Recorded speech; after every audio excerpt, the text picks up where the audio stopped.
everyone. Welcome back to Life Unpotted. This is Sophie here. Thanks so much for joining us for another episode. I'm feeling inspired and good and honestly kind of giggly. It's I think the most interesting thing about this podcast is to see the different quirks of our emotions each week. Because one day I'm feeling shitty, the next hour, like we're recording this after we recorded last week's episode because we were going on retreat. So I'm kind of now in flow, but an hour ago I was feeling really bad. It just shows your emotions are always temporary. But before we get into today's episode, first and foremost, when this episode releases, it will be Daisy's birthday. Daisy is the co-host of Life Unpotted. If you don't know, if it's your first time listening, she is the other one. I'm Sophie, and we do this podcast together. And we're also dating, if you didn't know that, because sometimes people don't know. Anyway, tomorrow is our community Zoom. What is a community Zoom, you may ask? It is a space in which we meet with people in the podcast community to chat. Very informal, but honestly, the conversations are pretty damn inspiring. So you're kind of missing out if you don't join because we get deep. Like, Daisy, would you attest? Like, those are some deep conversations. They're super inspiring. I always leave feeling really good. Always feeling pretty good. But anyway, so we're still we're growing and we keep having new people come, and so we might have to cap it ultimately and do different days a week. But for now, 8 to 10 people ish. Some days 6, some days, So sign up, join us. Get to know us, get to know other people in the community. It's a great way to get involved. I think I'm in this point in life where I'm kind of recognizing that everything is complete bullshit in what we've been told. Is that the introduction? This is the introduction of the podcast today. Okay. So I guess just to start off today's episode, it's something that's really been on my mind recently in this whole journey of questioning literally everything I've ever been told in my entire 29 years of existence, is that no one knows what the hell is going on. Nobody knows. You are born into Earth and you're born from your parents and they tell you all this stuff about the things that they learned and you look up to them and you're like, wow, those are my parents. They know a lot of things. And then you get a little bit older and you start to recognize maybe at some point in your life that, oh, your parents are just people too. And they also have their own shit and they also don't really know what the hell's going on either. You start to realize that kind of everyone you've ever met in life is just also on this journey of being a human. Why does this matter? Because it begs me to ask the question of what is really true? What is really reality? Are we really these insignificant humans who don't have the potential to do anything? Or are we extremely powerful? Are we energetically connected to this world that we can't even see? In the same way of what makes a tree grow? I don't freaking know. There's some seed in it. What's within the seed? I don't know. But somehow the tree grows. I'm feeling excited, so I'm gonna try to get back into the more podcasting mode. But what I'm just trying to say is that when you go through this journey, you start to recognize that everything is kind of made up. Daisy, I'll let you just talk because I'm just going talking too much. No, I think that was a good introduction, Sophie. Thank you. Yeah, this is a really interesting topic and clearly a topic that you are very passionate about. And I think it's a really interesting thing to come back to because there are so many different realities that we can be living in. And I think as you go through life, you can live in several different realities. And as you get older, you start to see more clearly that past realities that maybe you lived in, they weren't necessarily a reality you want to live in anymore. And it's kind of a wild ride. I think that's kind of where we're at right now, is figuring out what reality do we want to live in. And it can be kind of like a weird experience. But I guess this is just one life that we're given. So don't we want to experience different realities and keep up leveling our realities? And I think to do that, we have to question our current reality. We have to question, why am I sitting and watching TV for 5 hours? Or, why am I in these super comfortable situations, but I feel like my life is kind of boring? Or I feel like this just doesn't fit me anymore. I think a lot of people could resonate with feels like there's something missing from their life, but they're comfortable. So there is a fear of ripping out the rug from underneath you and making massive changes, because who doesn't want comfort? But if I've learned anything and whatever you want to call this journey that we're on, it's that all of those fears are not based in reality. The fear of making huge life changes are truly just based out of the ego, and living deeply within the ego is never what our truest joy and happiest moments, like those moments that we're driving in the car with the sunroof open and it's the most beautiful Saturday in a March and it's just warm weather. You feel the sun like on your face and you're with your best friends and you just are having the best time. That is reality. That is not based in the ego. And I paint that picture because that is how you want your life to always feel. That's how you always want to approach your life, with that feeling of any given moment you're in that environment, you're able to tap into that feeling. Because let's be honest, a lot of the times if we're in that environment, we're not going to be able to tap into that letting go feeling. And I think the whole point of up-leveling our reality that we're currently in, Sophie and I, is that we're trying to get to a place where we can constantly have fun and constantly enjoy ourselves.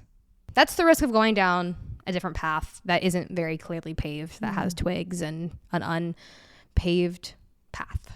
Twigs, a path of twigs.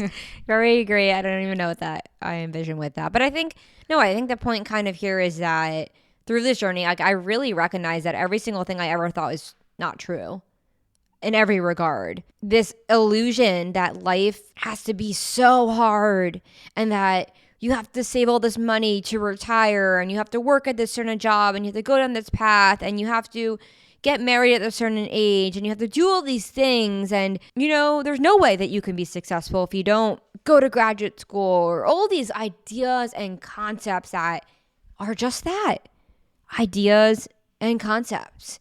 And I think that has been the biggest recognition for me on this journey, is the separation of what is an idea, what is a concept, and what is reality. Because when you have those clarity moments where you are not in your mind and I've had these moments on mushrooms, not on mushrooms, just in life when I'm in the absolute clear state of my mind where I can experience the moment happening right now. Say a day where I'm laying in the park and I'm like, wow, the earth has been going around for billions and billions of years. We're on a planet that's spinning in a galaxy. We have adopted all of these ideas that are just the ideas of other people that no one really questions. And it just shows the importance of questioning your belief system, questioning the ideas that you view about your life. If you concretely believe that you cannot succeed in life, who told you that? Where did you learn that from? Because that is not true. And I am confident. I am so confident in all this. And yes, I have such excitement and passion, whatever you want to call this right now, in my voice, because I used to think that. Like, I really used to think that life had to be, like, I remember so vividly, like, a few years ago being in my job and sitting there and just being like, wow, life sucks. Like, everything sucks. Like, I'm anxious. I just feel like shit every day. I just don't know. I can't catch a breath. And while a lot of things in my life have actually now changed in substance, meaning I'm not at the same job I'm at, we're moving, in reality, the only thing that's really changed has been my mindset. And so it's made me realize that you have so much power to change your life when you change your mind. So I, of course, have a lot of thoughts after that stream of consciousness that you just gave. But first and foremost, I think if we're looking at realities, I'm going to give an example of a reality that I've lived in. There are certainly realities that are based upon suffering, based upon needing external validation, whether that is the apartment you have, the type of comforter you put on your bed, type of job you have, type of shoes you wear. And I think that's a reality. We can look at someone's life and think they have the best life by looking at how it looks, but those things can be misinterpreted as trying to fix someone's deep down suffering. And I just want to read a very quick excerpt from this book that I'm reading to further exemplify my point. According to the Buddha's teachings, the most basic condition for happiness is freedom. Here, we do not mean political freedom, but freedom from the mental formations of anger, despair, jealousy, and delusion. The mental formations are described by the Buddha as poisons. As long as these poisons are still in our heart, happiness cannot be possible. So I think the reality is that most of us live with these mental formations that he said. at the core of our life. So those were anger, despair, jealousy, and delusion. And as long as we are living with those guiding us, that means that we can't achieve happiness or we can't achieve true freedom. And this is a really interesting point, because Thich Nhat Hanh, the author of this book, he's a monk. So what do monks do, right? Don't they just technically live like in poverty where they own a dish in their clothes and all they do is meditate? Well, anyways, I think it just paints a very clear point. He was saying that all of these monks, we have nothing. We have nothing. But we are all free from our minds. And the reality is, every single person, I think that just paints the picture that no matter what your situation is, every single person has the ability to become free from their mind. And that's the reality I'm trying to enter. That's why I do any of this. That is what the podcast allows me to do. It is a place for me to express the things that I'm learning from these people that are so wise. And the beauty of it is that to free yourself from your mind doesn't cost anything. You don't have to come from a certain class. You don't have to come from a certain state or a certain environment or a certain culture. Anyone has the ability to free their mind. And that's the reality I want to live in. Yeah. I mean, you said a lot of things, Sarah, and I was going to respond to them and I don't remember, but the basic point of what I was going to say is that, like, I like how you're saying, or Thich Nhat Hanh was saying that basically paints a picture of this world where everyone is driven predominantly by their mind. So if everybody is driven by their mind, driven by anger, driven by scarcity, driven by fear, driven by all these mental concepts, right? It makes me think about that classic saying of don't take advice from somebody who is not in the place that you want to be in your future. And I had this realization when I was at my law firm I was at that I recently left, of looking at everyone there, looking at the partners, looking at everyone higher up and being like, oh, that's what I would be like if I was in that role in the future, seeing how unhappy they were, seeing how much they were caught up in a lot of these topics we talk about. But the interesting parallel there is that, yes, they had a lot of money, living lavish lifestyles in Manhattan. Does that matter? As we've learned, and we've talked about a lot off the mic, not much on the mic, is that the amount of money at a certain point really does not influence your happiness. And that's not the topic I'm trying to go down. But what I'm trying to make the point is that you see certain people who have certain lives and who preach these concepts to you of, you think about the classic upbringing with parents who say, you have to struggle to be successful. Don't spend your money. Don't spend your money. Keep saving until you're 65 and you're going to retire. And you look at them and you say, oh, those are my parents. They must know everything. Or you look at your boss who's preaching this idea to you. It's just basically the idea that you have to be really careful who you're taking advice from in life, because so many people don't actually understand what the hell is going on.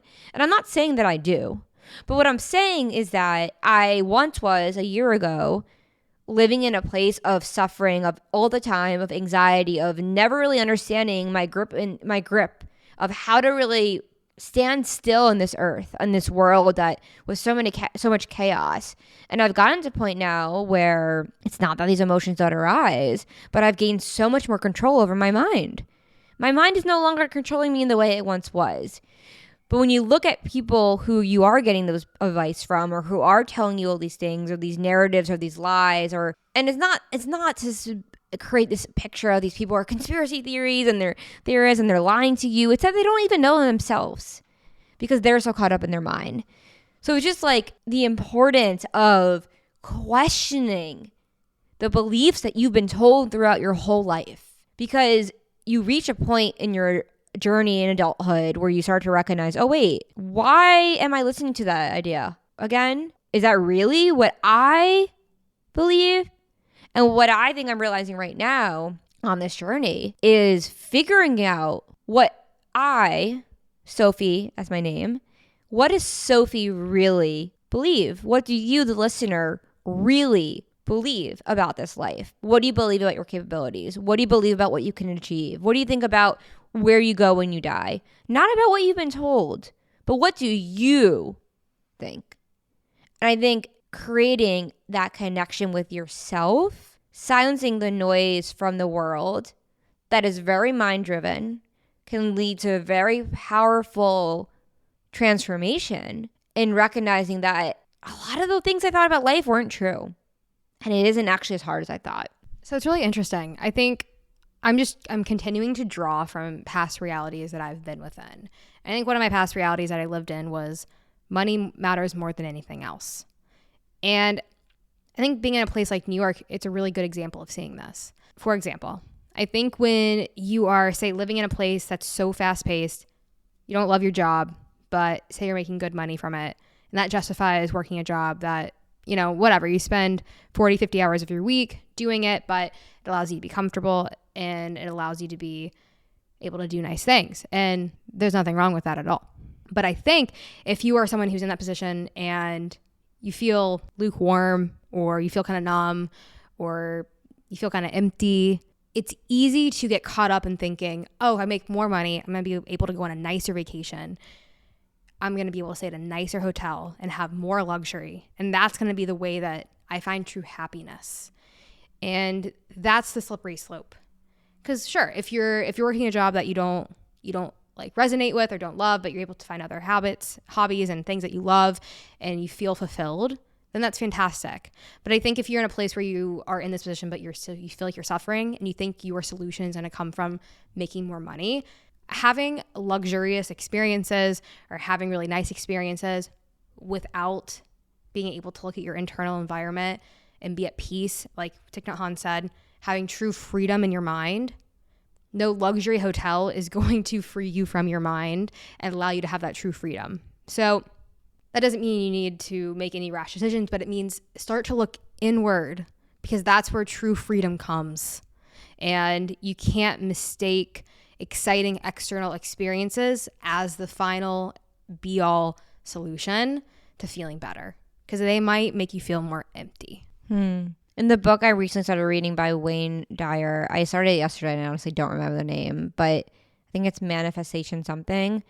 And manifestation is something the concept of manifestation has been one that I have always been kind of dubious about. I've always been like, oh, you can't manifest things. But I think recently I'm recognizing as I've kind of tapped into what feels like a new reality of letting go of every single narrative energetically of fear and anger and all these feelings, jealousy that were literally like when we talk about energetically, I've heard from so many people, Joe Dispenza, a lot of his work, and all these doctors and scientists who, and I often really prefer to look at things like manifestation from a scientific approach because it does, in a way, give me more of a metric understanding of, okay, we're not really talking so abstract here. We're talking from a scientific perspective of our bodies, like our heart. I remember reading that our hearts radiate a certain amount of energy that come out of us. We can't see it, but the energy that our body radiates goes way beyond our body.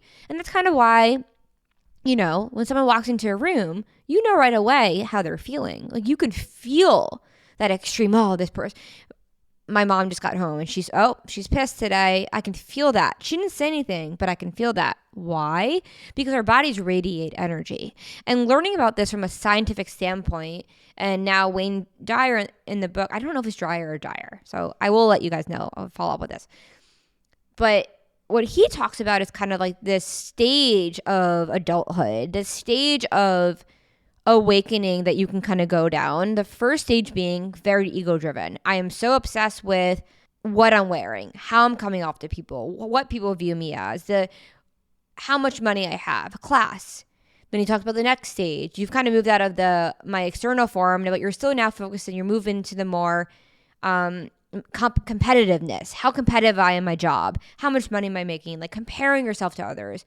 I guess they kind of are, those tie in.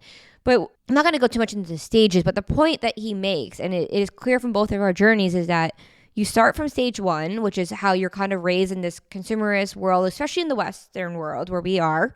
I cannot attest for what it's like in different countries, and I'm sure it is much different. But you start off very, very ego-driven, very, very in the mind. Everything external is what makes me feel good. If I go out and my outfit doesn't feel good, well, I'm going to feel like shit the rest of the day. Why? Because you're looking to that for your value system. Your value system goes from, at this stage, being one that is completely driven by external circumstances, if I went out to dinner and the Uber's late and I got to dinner late, I'm pissed off, and I'm going to stay pissed off. Why? Because I think I think that's how I should operate. That is what I was told. That is what I was shown from my parents. That is how my friends operate. But then you move along the stage and you start to recognize, oh, it's not just about me. Who is this concept of I? Who is this person that I am so obsessed with, that I'm so being this myself? Like we're also obsessed with ourselves. Why? I mean, that's a whole nother conversation about the concept of I. What even is I? But you go down this whole path only to start to recognize that towards the end of these stages, you start to recognize that none of it ever came from external. And the reason why you're suffering, and the reason why I personally suffered so much up until the point, I guess I turned 28, like last year, I think that's when a lot of my awakening happening was because I was so caught up in the external world. I was so caught up in external circumstances, external events. A large reason had to be that I was spending a lot of time with people who were also caught up in that. So shifting who I spent time with, shifting what events I went to, the content I was consuming, all allowed me to get down to this point. And the point I'm trying to make from all of this is just to say that I don't even know what I started off saying, but you start to recognize that there's a whole world that exists internal. And that, like you said, Daisy, that's where freedom is. Freedom is not going to be in the restaurant you're going out to dinner. Freedom is not going to be in those new shoes you got. And I am not against going to great restaurants and getting new shoes. I actually just got like 2 new shoes the other day. But the point is the consistent state of happiness, of freedom. If we're always looking to things that are always fleeting, like the external events, our mind will be in a fleeting state. But when we can go inward, we will recognize that the only thing that we can really try to manage and control is our minds. That was a lot. But to respond to that, I had some interesting thoughts because take the example. Take, going to a restaurant. Like you said, trying out a new restaurant. There's 2 ways to approach it. There is the way of being stressed of everything needs to be right. It needs to be the best restaurant. I need to have the best experience because I'm looking for all of my happiness from this. I'm over-identifying for this to solve my suffering. That's why I want this. So there's a lot weighing on this. There's a lot of pressure put on this dinner. Or if you're going to the exact same restaurant, having the exact same experience, but you're not looking for it to solve your suffering or to make you feel better, there's no pressure. So you're going to be able to have a better experience because there's no pressure. You're just looking to have a good time and enjoy it. And, when you put a lot of pressure on something, it's not fun. Like you're stressed. You need to have an exact outcome. And if you're attached to having an exact outcome, like for example, if you're, like you said, 20 minutes late, oh my God, the dinner's ruined, which that's not true. Like roll in with the excited attitude of being there, and hopefully it's a restaurant where the host or hostess is really accommodating. But either way, your value or your belief is not impinging upon how well this dinner goes. You're just trying to add something nice to your life and have a good time. That's such a good point, honestly, because I think about I'm so much more able now to enjoy things compared to how I used to be. Yeah, I want to say some more things. Say them. Yeah, okay. So, because I think I'm definitely this person. Like we were talking about, well, I have been both of these people, I should say, where you have to question, why am I doing something? For example, why am I trying to go and buy a new wardrobe? Why do I have so much despair to find something that's going to make me look really good and feel really good in? Versus I'm going to go to the store. I'm going to have fun trying things on. If I don't get anything, that's fine because this is a fun experience.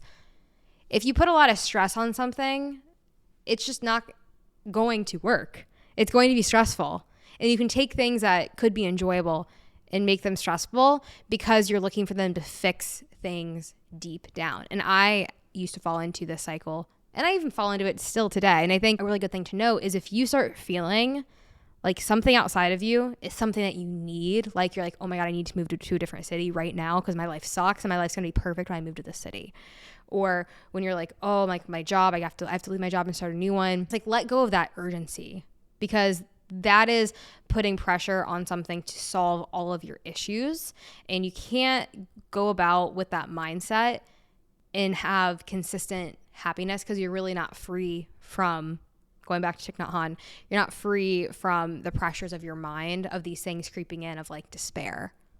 What you said about that sense of urgency, I can relate to so much. And it's like, it came up so much for me in the social media journey of, I'm going to go post a video and I have to post it right now. I have to post it right now because I'm looking to that deep down, what I'm not aware of in the moment. In the moment, I think I have to post it right now because if I don't, it's going to impact my success. Like I really did in those moments think that I had to post it for some reason. Like there's always like a reason you think. But when you dig deep and then you enter a different level of awareness and you're not so separated to that thought, I start to realize, oh, I was in such a desperate place in that moment of needing something to complete me. I felt empty. I felt worried. I felt scared. I felt lonely. I felt something. And it's like we always mask these emotions we're feeling with doing something else instead of going to the core of what we're feeling. But I think urgency is such an interesting one because that's tied into anxiety of like, I need this thing right now. Why? Because I need to feel better because this is going to make me feel better. But it takes away from the enjoyment and the ability to enjoy it.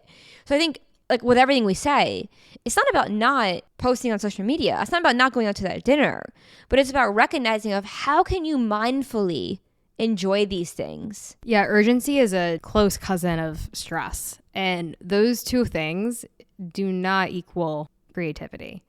And they can keep you so stuck in this cycle. And I think for me, it's, you guys, it's truly insane. I mean, we're pre-recording this right now since we'll be on a retreat. But for the last couple of weeks, I was so stuck in my head. I was beyond delusional about what was really happening. I was feeling just so beyond out of sorts. And looking at that version of me, even though it wasn't that long ago, and seeing where I'm at now are just the example of thinking something else is going to complete you. And I think what I recognized is that it's often overlooked, but it's easy to be like, food, every meal. We have many meals a day. That's what's going to make me feel better. And you start putting all of this pressure on this meal and this food, and you start thinking, oh my God, if this isn't perfect, if this isn't hot enough, if this isn't salted correctly, my day is going to be ruined. I'm stressed about this. And that's a crazy place to get because think of something that you have every single day and having an over-reliance on it to be perfect and having a certain expectation, all the stress that's going to cause. And think about applying that to your daily meals. That is no way to live. And yeah, you might think of food as a basic necessity. That's okay, but it's truly not. And having that wake up moment for me was like, I'm free. I don't need this meal. I'm 5 minutes from a grocery store. I'm not going to starve. I truly don't need this. I'm going to be okay. I'm going to go have a glass of water. Like, I'll come back to it later on when I'm not feeling so attached. And I think that's, I haven't heard many people talk about that, but I think that is another example of how this urgency can manifest, of thinking something is going to make me feel different than I do now. I think that really painted a picture of two different things, but one of them I think is that how we really are driven by this evolutionary brain that is kind of outdated. Like it's almost like us humans have a brain that kind of needs an upgrade. Like our brain kind of needs an upgrade. It's like not, like we're not supposed to feel anxious about food when we live next to a grocery store. Like, no, that doesn't make any sense. And that's why I think it is really hard to be a human being, because our brains have evolutionary, like we forget that they've evolved throughout time, and this, a lot of our, everything that we are programmed to think is from our ancestors and people before and time before. So you really realize that the reason why we have to do this work is because we are working against something that ancestrally, that evolutionary, does not really make sense for today. It's like using a MacBook from 2000, I don't even know a MacBook. It's like using a phone from 20 years ago. It's not going to work as fast now. And if you use it, you're going to have to try a lot harder to make it work. So, because we can't yet, I don't know, with this new Apple goggles, whatever, who knows, we can get new brains, or Elon Musk brain chips, but we can't yet get new brains. So we have to work with the brain we have. And because of that, we have to become aware that all these tendencies of reacting and getting anxious about things and fight or flight because someone didn't text you back, you're actually you're safe. Like you're okay. Like it's okay. You can breathe. But it's like we don't actually feel that in the moment. So this is the importance of this, of honestly, this work, the time to put into this work of questioning all these things. And you start to realize, oh, wait, I'm not going to be controlled by this evolutionary monkey brain, what they call it, anymore. Second thing I want to say, I think the example you painted just now of like being stuck in your head for like 2 weeks or a week, and now you're out of it. I think it's really, what that really made clear to me is kind of how much progress you have made on this journey, because I think back to even like periods of life where you're caught up in this mindset for months. It is the reality that you exist in for months. Everything feels shitty. That's how I felt about 4 years ago at my first job. For a few years of every single day, I felt anxious for like probably a few years. Every day I felt anxious. Every day I was like, no, this isn't good enough. I don't like this. I hate this. And exactly what you're saying about this pressure we put onto then our external circumstances. Everything has to be perfect because we're so deep down miserable. If we weren't, whatever you're in a true state of contentment with yourself and with life, you don't really put that much pressure into what you're doing in your life. If you go to dinner and it's meh, well, that was just one meal of your life. Whatever. But if you go to dinner and you're feeling shitty deep inside, you're going to look to that dinner as a way to feel better about yourself, as a way to fix your suffering. So I just think that that paints the picture, that time period of coming in and out of it, of the importance of doing this work, because freedom is there. And we've only been doing this for, I don't know, a few years. Really deep work, I feel like 2 or 1 year. And look how much growth we've had. Look how much clarity, like Daisy, you're able to now come out of it and say, oh, right, I was caught up in my mind. So I just think it's so important to emphasize the importance of doing this work. Yeah, and I think as we begin to close the episode out, as we are here looking to uplevel our reality, we are here looking to gain freedom from our mind and have a level of, I don't want to say control of our mind, but working with it and not letting it work us. And I think what you just said about me being able to come out of this, a core experience or a core thought or a core realization that I had to have to come out of this was that you can never judge yourself for the current state that you're in. And the urgency thing, it almost even comes back to being like, why am I not happy? Why am I not content right now? And getting mad at yourself for that, because emotions are just signposts that you need to change something or you need something. And the reality is that this switch for me happened in a matter of 30 seconds or less, because I recognized, why are you so angry? You don't have to be, but you are right now, and you can't change that. So be kind to yourself and realize that it's okay, and give yourself some extra compassion. And I swear that was all it took, was realizing I can just show up however I am. I don't need to try and be anything. I don't need to attach my ability to feel good to a certain emotion. Because the reality is that you can feel pretty damn good even if you're not feeling great, if you accept it. And before you know it, you're going to have a moment where you're listening to your favorite song and you start singing to it, and you're going to be like, what just happened? Because you let go and you stop thinking so much about yourself being stuck in this emotion, and just actually start to experience emotion. You realize that, wait, the emotion itself isn't really that bad. It's our resistance to it. It's always that. That's the reality I want to be in. And yeah. When we talk about shifting realities, you know, this episode went by so fast. It did. But it doesn't even really mean like changing much of your external life, because it all starts within, with you and how you decide to navigate and experience the world. Yeah. And I think just to tie it back to the original point I was making about like, what is this whole life? What is everything? And obviously we can go deeper into that, but it's just kind of the recognition that because of all these mental blocks that we have experienced being caught up in, that we're now coming out of it, we start to realize that everyone else in the world either is in it or out of it or somewhere in between.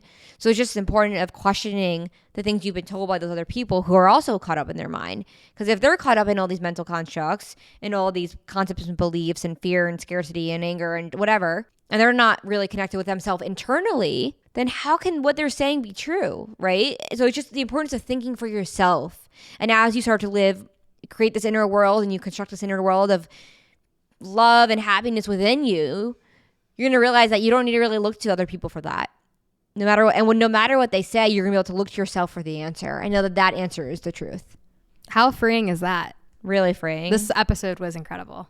As being on the experiencing end of it, I hope it is on the listening. Well, it was really great for me. Like, I don't even know. This is I feel like we made major flow. Yeah, this was incredible. But it's so interesting because we recorded an episode before this, and I was not relative to that. That was okay, but this was a different level of letting go. This is why podcasting is amazing, and if anyone's considering podcasting, this is why I say you should do it, because it truly is better than a therapy session. You talk about your growth and your journey, and you truly learn. And it gets you out of your head. It gets you out of your head. Yeah, yeah, and that's what works for us.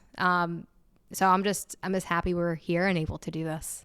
Guys, thank you so much. Tomorrow again is a community Zoom. Come by, join, talk, and chat, and wish Daisy happy birthday because today's her birthday. So thank you so much for joining. We hope this episode was inspiring and helpful. And if not, that's okay too, because life is not always inspiring and helpful as we're seeing. But until then, enjoy your week, and we'll talk to you soon.